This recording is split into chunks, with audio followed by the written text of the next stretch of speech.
कि विदेश मंत्री जी ने अचानक से प्लान बदल दिया।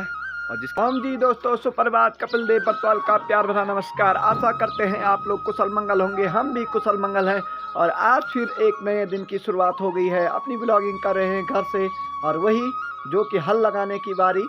आजकल हल पे लगे हुए हैं और बारिश थोड़ी बहुत छिंटा रही थी लेकिन आई नहीं, तो इस तरह से हमारी छुट्टी होगी नहीं। तो हमारे मम्मी ने कहा है कि हल जाना ही पड़ेगा आपको, तो हम जा रहे हैं हल। और एक और बदलाव देखने को मिला अचानक से। कल हमारे योगेश भाई साहब आदरणीय, जो कि यहाँ घर के विदेशी मंत्री माने जाते हैं, रुद्रप्रयाग से फ़ोन आया कि मेरी कल और परसों की छुट्टी है, तो धार हम कल और परसों शनिवार और रविवार को लगाएंगे। और हमारे माता श्री, जो कि इस घर के गृह मंत्री हैं, उन्होंने निर्णय लिया कि दुधियाड़ी में आप हल लगाओगे। तो हम चलते हैं दुधियाड़ी के खेत में। ओम जी। ओम जी दोस्तों, पहुंच गए हैं हम दुधियाड़ी के खेत में।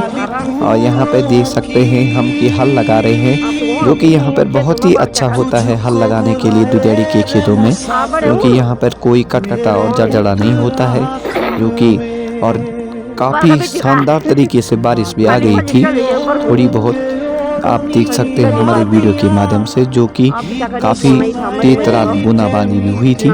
लेकिन हमारी मम्मी ने कहा कि बात को छोड़ना नहीं है, जब आप खेत में आ रखे हैं तो आपको लगा करके ही जाना है।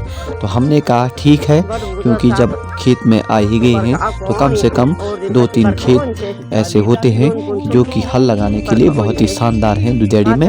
और बैल भी कह रहे हैं कि भाई साहब सेवा कार से कि हम पे तो कीजिए दया, क्योंकि हमने ऐसा है कि डेली लगाना है। आप लोग भोजन देते हैं लेकिन मानते हैं, मगर क्या करें भाई, हमको तो थोड़ा सा इस बारिश में आराम दे दीजिएगा। लेकिन हमने बैलों से यही कहा कि भाई लगे रहे, कष्ट तो होगा ही, जब तक ज़िंदगी है आपकी भी, आपको भी हमको लगा के देना है और हमने भी आपको पालना है।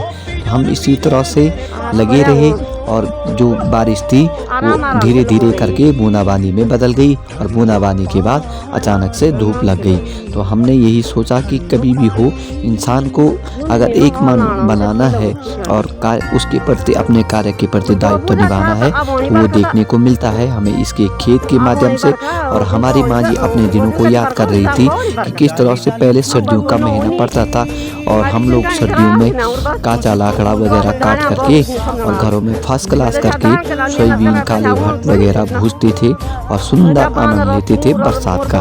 लेकिन अब नहीं हो रहा है, धीरे धीरे करके पूरा क्लाइमेट ही चेंज हो रहा है, जो कि वक्त ही नहीं मिल रहा है। ना बरसात का मौसम लग रहा है बस क्या के महीने, और ना ही ठंडियों में सर्दी ज़्यादा पड़ रही है, और गर्मियों में जो धूप है वो एकदम बहुत ही ज़्यादा कड़ाकेदार तरीके से पड़ रही है और बारिश का नामो निशान भी नहीं है।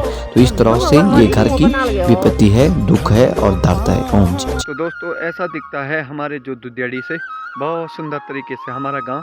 यहाँ पर आप देख सकते हैं बहुत ही सुंदर इस समय, भले कि बारिश तो आ रही है पर क्या करें, बहुत ही जो लगना पड़ता है घर गृहस्थी में वो दायित्व तो नहीं छोड़ना पड़ता है। और हमारी मम्मी ने अब तक आपको दिखाया, तो हम जिस तरह से बारिश में भी हल लगा रहे हैं उससे ये प्रतीत होता है कि एक दिन की भी बात नहीं छूटनी चाहिए। बस यहाँ पर बुजुर्ग बोलते हैं कि अगर बात छूट गई तो काफ़ी पीछे चले जाते हैं। क्यों माँ जी, ये ऐसे ही बोलते हैं? बात नहीं छूटने। अच्छा,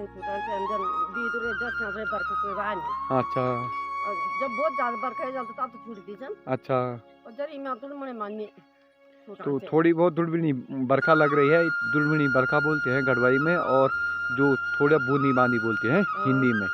तो आप लोगों को बता दें कि आपके जो खेत में हल लगा रहा था मैं, अचानक से बारिश आ गई थी। उस समय ऐसा लग रहा था कि शायद अब बारिश नहीं रुकेगी, अब हो सकता है बारिश ही लगेगी, यहाँ पर इतना ही लगाना पड़ेगा। लेकिन कहते हैं ना, समय बदल गया, बात बदल गई और जज्बात बदल गई, सब कुछ बदल गया। अचानक से धूप आ गई है और पूरा मौसम अच्छा सा हो गया है। और फिर हमको क्या था, हमारी माँ ने कहा कि लगा ले एक और बड़ा खेत।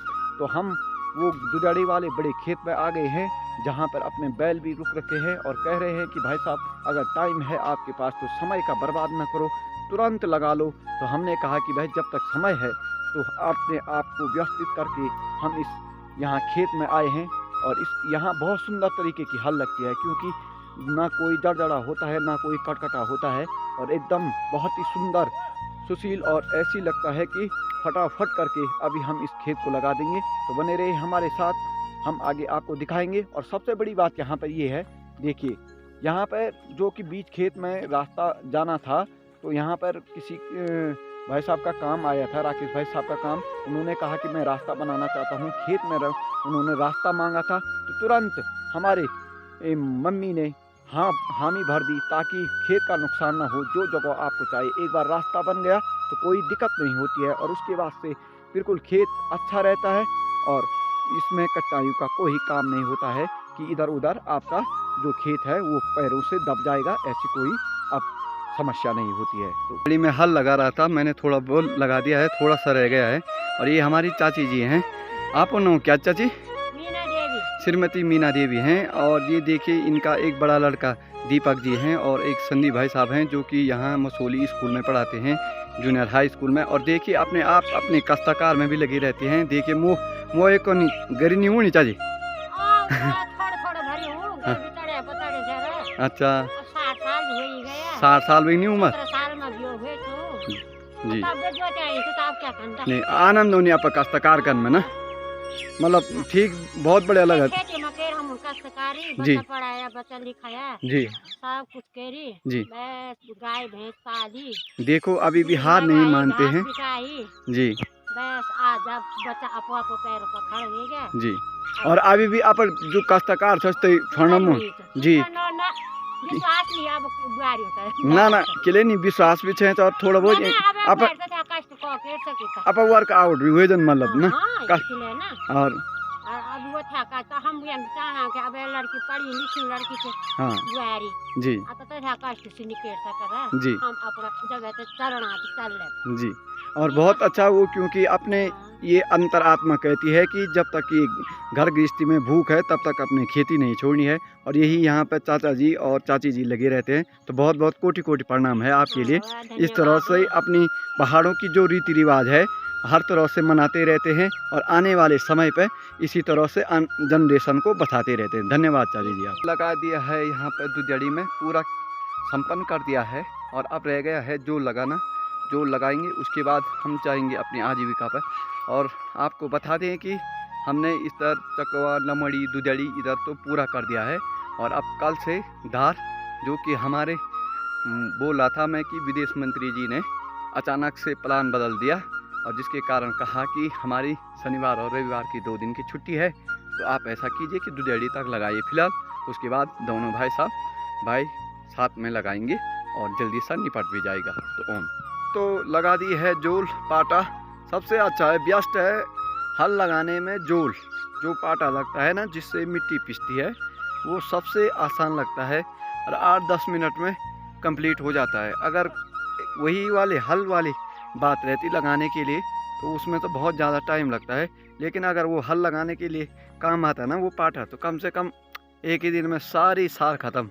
बहुत चाहे जितने भी खेत रहते, लेकिन क्या करें, कष्ट होता है। कष्ट के लिए अलग अलग चीज़ें बनी रहती हैं, लगे रहते हैं। तो चलते हैं घर, अपनी आजीविका पर हमारे साथ बने रहें। देखते आजीविका के लिए तैयार हो गए हैं। आज वैसे चाचा का फ़ोन आया, उस समय हम भोजन कर रहे थे तो गाड़ी चली गई। उन्होंने कहा कि हमने सोचा कि आज नहीं आ रहे हैं आप, लेकिन क्या होता है कि ड्यूटी होती है। भले टाइम 10 से ऊपर हो गया है, लेकिन अब देखते हैं गाड़ी मिलती है या नहीं। अब रोड़ी में पता चलेगा। नूह के लिए धार में गाड़ी भी नहीं है, और हम लग गए हैं पैदल। टाइम भी हो गया है, 10 बज गई है।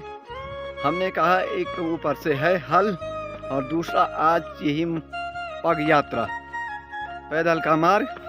तो हमने भी हिम्मत नहीं हारी है। हमने कहा कि चलो 1 घंटे में हम पोखरी कवर ही कर देंगे 6 किलोमीटर।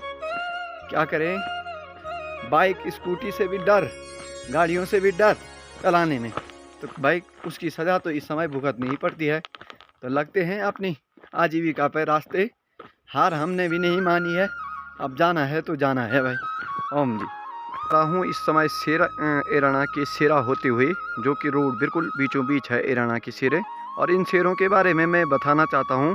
जो ये खेत हैं इनमें गेहूँ ना के बराबर होते हैं, बिल्कुल अगर कभी कभार अच्छी बारिश भी हो जाए और गेहूं के लिए तकड़ी बारिश भी हो जाए तो यहाँ गेहूं नहीं होते हैं। मैंने देखा है, कम से कम 10-12 सालों से देखते चले आ रहे हैं। जब भी हम आजीविका जाते हैं तो ये लोग बहुत जल्दी गेहूं को यहाँ से ले जाते हैं। यहाँ ऊपर भी हैं इनके कुछ सेरे, और हमारे सेरे और इनके सेरे में वही अंतर है। हमारे सेरे में गेहूं भी तकड़े होते हैं और धान भी बहुत ही अच्छा होता है। लेकिन जहाँ तक सदस्यों की बात है, अब तो करने वाला कोई नहीं है। लेकिन फिर भी यहाँ जो इराना के सेरे देखे हैं मैंने, धान के लिए प्रसिद्ध हैं लेकिन गेहूं के लिए नहीं। और जो हमारे बेड़ा ग्राम सभा के सेरे हैं वो धान के लिए भी अच्छे हैं और गेहूं के लिए भी अच्छे हैं। ओम जी। मिल गई है हमें यहाँ पर हरसू भाई साहब की, जो कि यहाँ इराना में थोड़ा सा आगे पे मिल गई थी और बहुत अच्छा लगता है। वैसे आजकल हाल में तो अगर गाड़ी नहीं मिली तो बड़ा मुश्किल होता है पैदल जाना। समय बिने घर के मार्केट में बहुत ज़बरदस्त मोटी वाली बारिश लग रखी है, जो कि अंदेशा लगाया जा रहा था, किरकताई पिरकताई हो रही थी। आप देख सकते हैं इस समय 2 बज गई है और इस तरह की जो मोटी धार बारिश आ रही है, ऐसा लगता है कि एक बार फिर बर्फ़ गिरने का अंदेशा हो सकता है। लेकिन ये बारिश कितने समय तक रहती है ये देखना ज़रूरी होगा।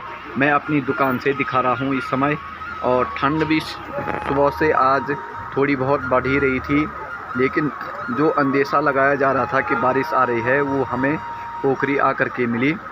और इस समय पूरा मार्केट खाली हो गया है, लगभग सुनसान पड़ गया है मार्केट। और इस तरह की जो मोटी बारिश धड़ करके आ रही है वो देखना लायक होगी कि बर्फ़ गिराती है या नहीं। हमारे साथ से आपने पूरी वीडियो में देखा है कि किस तरह से हमारे भाई साहब के द्वारा आज नियम बदला गया था और अचानक से हमको अपने जो धार जाना था वो दुधियाड़ी में लगाना पड़ा। और बहुत ही अच्छा आनंद आया, क्योंकि बहुत ही अब सरस खेत लग गए हैं।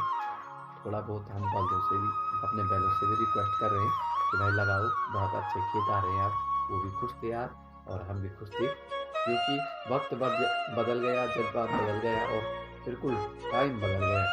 तो इसी तरह से आज कुछ देखना भी पड़ा मौसम के द्वारा। और हमारे चैनल को लाइक शेयर सब्सक्राइब कीजिए और इसी तरह बेल आइकन का बटन भी दबाइए और नई वीडियो मिलती रहेंगी आपको। जय हिंद, जय भारत, जय उत्तराखंड। ओम।